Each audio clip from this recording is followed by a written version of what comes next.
Friends, welcome to your own YouTube channel.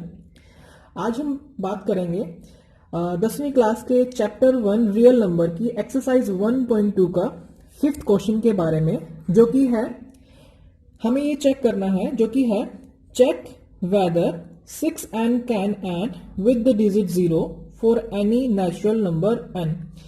इस प्रश्न में हमें चेक करना है कि जो 6n है, अगर हम उसमें कोई भी n की वैल्यू रखेंगे, n is a natural number 1 2 3 4 5 6, अगर हम इसमें रखेंगे तो उससे जो नंबर फॉर्म होगा उसकी जो n डिजिट होगी, यानी लास्ट डिजिट या फिर वंस प्लेस कह लीजिए, क्या उस पर कहीं जीरो आएगा?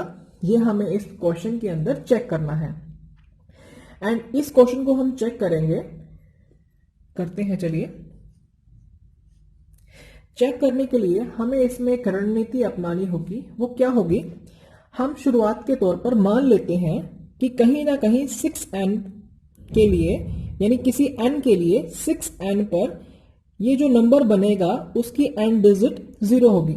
तो हम क्या करते हैं, let for some value of n,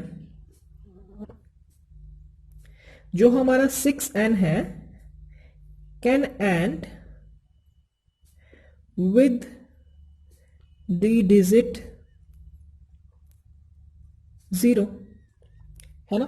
हम इसको मान लेते हैं एक बार के लिए कि किसी वैल्यू n के लिए जो 6n है वो एंड कर सकता है विद डिजिट 0।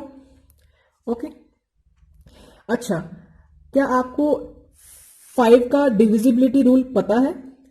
मैं आपको बताना चाहता हूं। मैं क्यों बता रहा हूं? क्योंकि हम इसे क्वेश्चन के अंदर यूज करेंगे।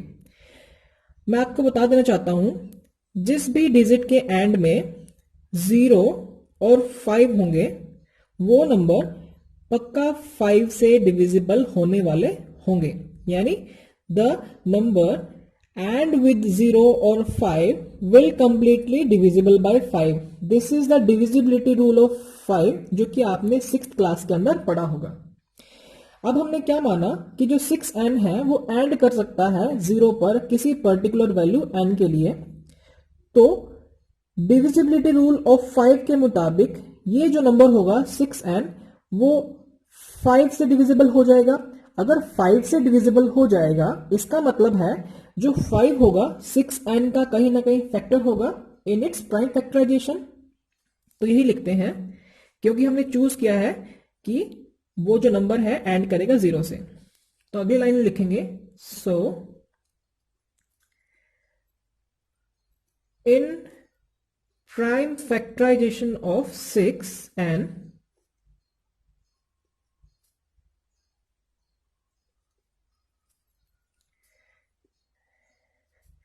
देयर में बी, वहां पर हो सकता है, there may B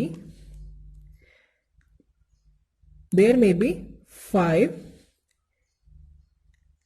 prime as a factor, है ना। हो सकता है, हो तो क्या सकता है, ये डेफिनेटली चांस है। अगर 0 लास्ट में आता है तो 5 तो कहीं ना कहीं उसका प्राइम होगा ही उसके फैक्टर में, पर ऐसा पॉसिबल नहीं है। अगली लाइन आप लिखेंगे, but it is not possible. Now we shall discuss कि ऐसा क्यों पॉसिबल नहीं है। ऐसा इसलिए पॉसिबल नहीं है, अगर आप 6n की को ध्यान से देखो, 6n जो नंबर है, 6 जो नंबर है उसको हम लिख सकते हैं 3 multiply 2 and whole power n। And in 9th class you have read that, आपने पढ़ा है कि अगर दो नंबर्स हैं और वो प्रोडक्ट में है और उनके बाहर एक होल पावर n है, तो इंडिविजुअली वो पावर उन पर आ सकती है, like 3 to the power n multiply 2 to the power n। Okay, next देखें, जो 3n है इसका मतलब क्या है? जो 3 है वो मल्टीप्लाई होता जा रहा है 3 से, 3 multiply 3 multiply 3 multiply dash dash dash, ये कितनी बार होगा? n times. जितनी बार पावर होती है उतनी बार नंबर मल्टीप्लाई होता है। लिख सकते हैं यहाँ पर n टाइम्स। सिमिलरली जो आपका 2 है वो भी 2 multiply 2 multiply 2 multiply dash dash dash n times, क्योंकि पावर ही उनकी कितनी है, n है। अब ये दो चीजें बताती हैं, यानी ये दो चीजें क्या है आपकी 6n की प्राइम फैक्टराइजेशन दिखाती हैं। और इसमें आप चेक कीजिए जो 6n है ये दूर तक 3 और ये n टाइम मल्टीप्लाई हो रहा है, एंड 6n में 2 मल्टीप्लाई कितनी टाइम्स हो रहा है, n टाइम्स हो रहा है। क्या आपको लगता है कि इनके बीच में कहीं 5 आएगा जो कि प्राइम है? हमारी थ्योरी के मुताबिक इसमें 5 आना चाहिए था, लेकिन 5 तो नहीं है। सो इसलिए ये पॉसिबल ही नहीं है। अगर ये पॉसिबल नहीं है कि 5 प्राइम नहीं है, तो ये भी पॉसिबल नहीं है कि जो 6n है वो एंड कर सकता है with digit 0।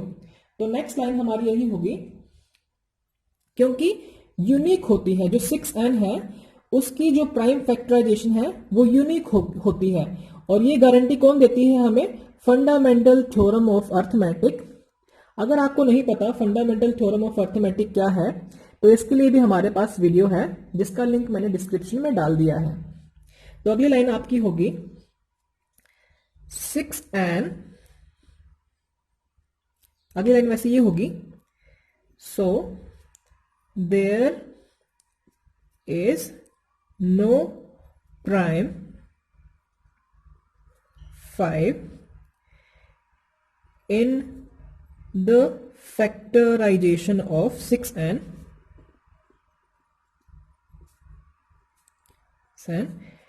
according to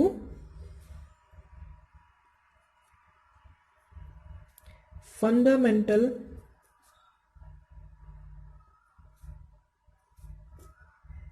theorem of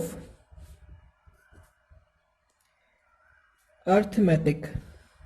यानी फंडामेंटल थ्योरम ऑफ अर्थमेटिक आपको इस बात की गारंटी देगी, क्योंकि यूनिक है और यूनिक होने की वजह से इसमें 5 ही नहीं है।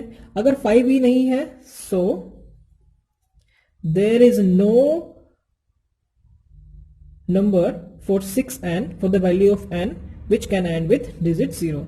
So there is no value of 6n for any n, जो कि n क्या था हमारा, नेचुरल नंबर था, where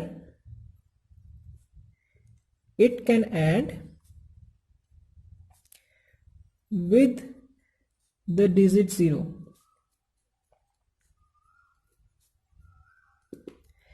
तो हमने यहां पे प्रूव कर दिया है कि ऐसा कोई भी चांस नहीं होगा जहां पर 6n एंड हो सकता है विद डिजिट 0 किसी particular value natural number n के लिए। So this is the 5th question of exercise 1.2। I hope आपको समझ में आया होगा। अगर आपको अभी भी लगता है that you have any doubt, you can comment me in comment box. Thank you so much and best of luck.